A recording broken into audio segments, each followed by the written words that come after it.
Do disabled people really find everyday life a struggle?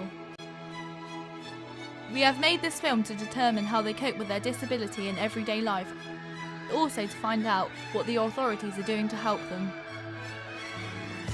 Disability. Coping with everyday life. We're here in Berensfield to interview Nina Sutton, who works at the local library.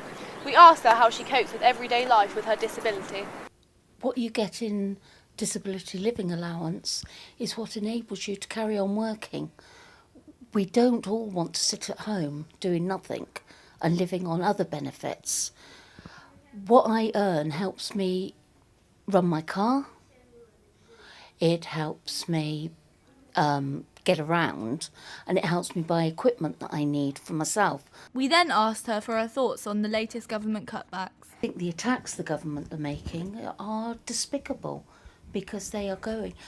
Do they want us to all stay at home, not work at all, instead of actually contributing to the community with our taxes?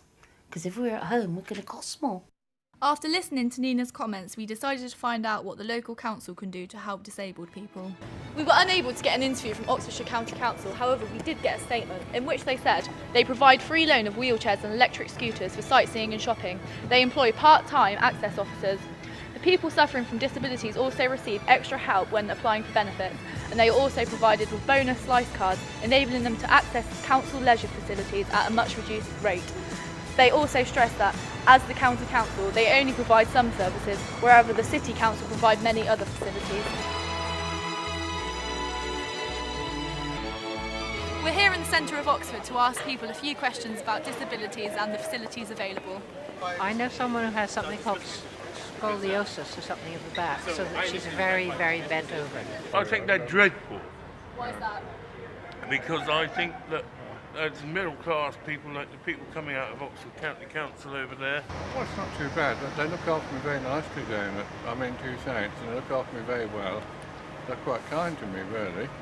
I mean, I think there's room for improvement, but then, I think that's with everything, in terms of support when you leave hospital or, that kind of thing, ready to go back into work and such, that kind of thing.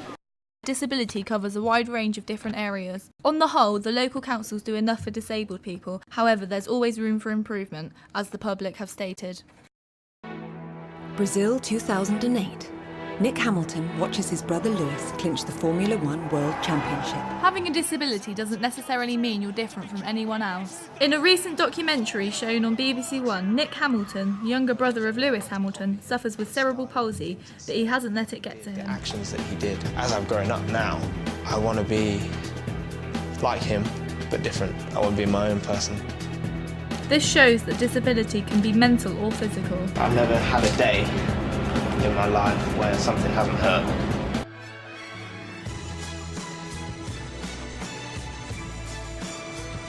The Millstream Centre in Oxford is here to help college students who suffer with learning difficulties.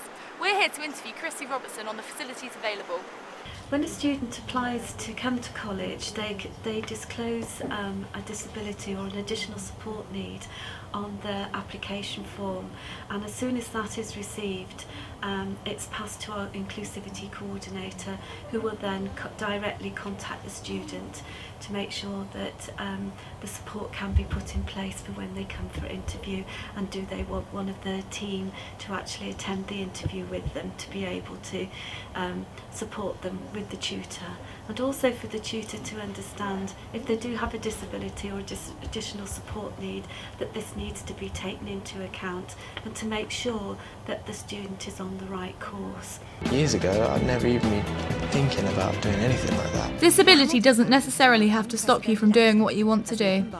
Disability is not only on a physical level, it can also affect you mentally, but once again, it doesn't have to stop you. Just because you're physically or mentally different, you should have the same opportunities as everybody else. As we have discovered, disability can come in many different forms. Megan Howard, BBC 3.